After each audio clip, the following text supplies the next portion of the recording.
So we talked the other day about Drew House living rent-free in the Phoenix Park on the Irish taxpayers' expense for a good few years. And of course the €400,000 that was spent to do up the apartment in where he lived in Dublin. 400,000, think about that. Like his apartment, I would love to see photos. I wish OT would do their job and go and find this apartment and take photos of inside and what in the name of God cost 400,000. Along with 21,000 a year on rent that had to be paid for him. And just to say, now we have this.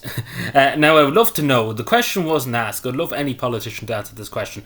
Is the Chief of Staff of the Defence Forces, is he getting the same treatment? Is the Chief Executive of the HSE getting the same treatment? Is all the people at the head of organisations in this country, government organisations, our politicians, getting the same? Basically, everything paid for. Like at this stage, they might as well paid for his dinner. And they probably did pay. I wouldn't be surprised they paid for everything Drew Howarth did.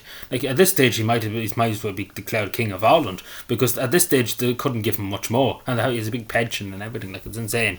And then the only working guard, couldn't afford to buy a house, can't afford to rent. It's absolutely farcical when you really see 200,000. Like it cost 400,000 to put him into the place that he was in, right? So think about that, 400,000 right, then another 200,000, nearly, give or take, nearly 600,000 there, and then the rent to 21,000 a year. Put that in for 7 years or so.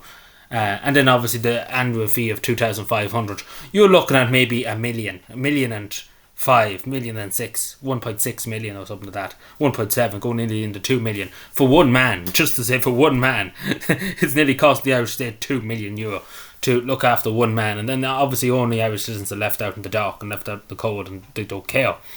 But yeah, this is extremely kind, because as one guard said, that's near the Phoenix Park, that he wasn't shielded. None of the only guards were shielded from the cost of living, because obviously an only guard starting off, an only young guard starting off at 20 something, they have a mortgage, they may have a girlfriend, a home, a wife, they want to have a family.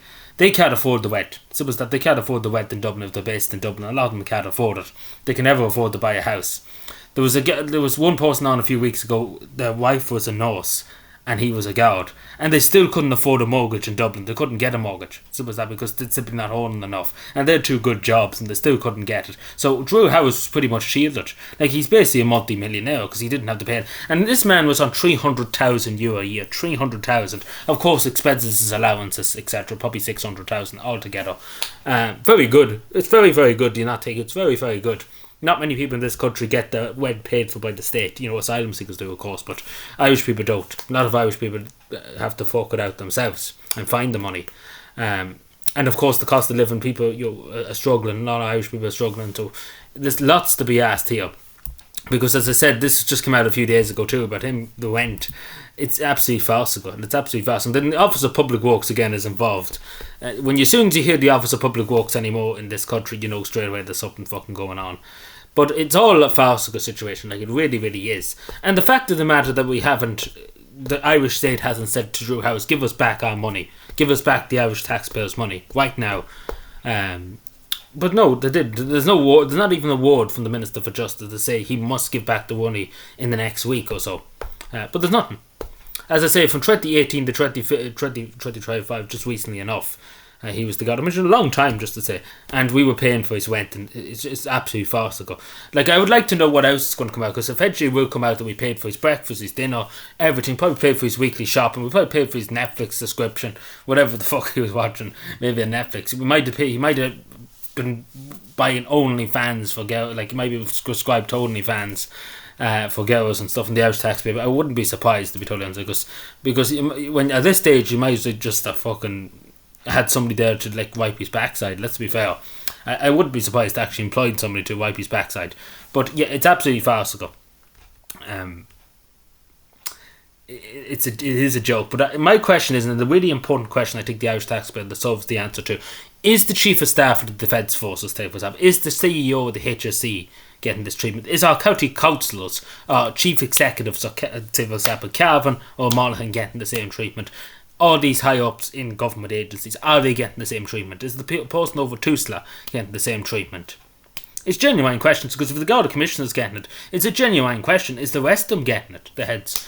Because it would, in my opinion, a lot of people nearly should be going to prison for this, to be totally honest, because it's not acceptable that this was paid for by the taxpayer. I wouldn't mind If it was for a week or something, there, fair enough, maybe. But this is a long time. It wasn't a mistake. They can't say, "Oh, we didn't know he didn't pay the rent." They can't make up that excuse. They can't make up some wishy-washy excuse, because it'd be different if it was only for a month. He didn't pay for it because of some reason they had to get things ordered or whatever. But it's a huge expense. Like, this is a huge expense on one man. Huge expense. Like, no Irish citizen, no only Irish person that goes out and pays these people. The Irish government not giving them money. It's about that they're leaving them out in the cold. But it is a sin. It's a sin, especially the amount of the poverty in Ireland, and the amount of people that are homeless and downtrodden, I suppose, is the word too. And there's no money. There's no money for them. But there's money for this. Like, it's insane.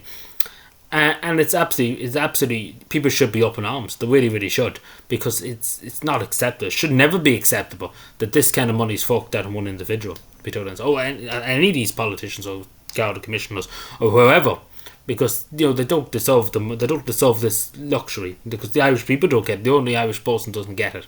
So it's not fair on one part of society getting money thrown at them and being looked after like royalty, when the other part has to go out and work and fight every day to live, because that's what a lot of Irish people are fighting every day, bill by bill, to live. And this fellow got off rent free. It doesn't make any sense, and it's not fair. Thank you.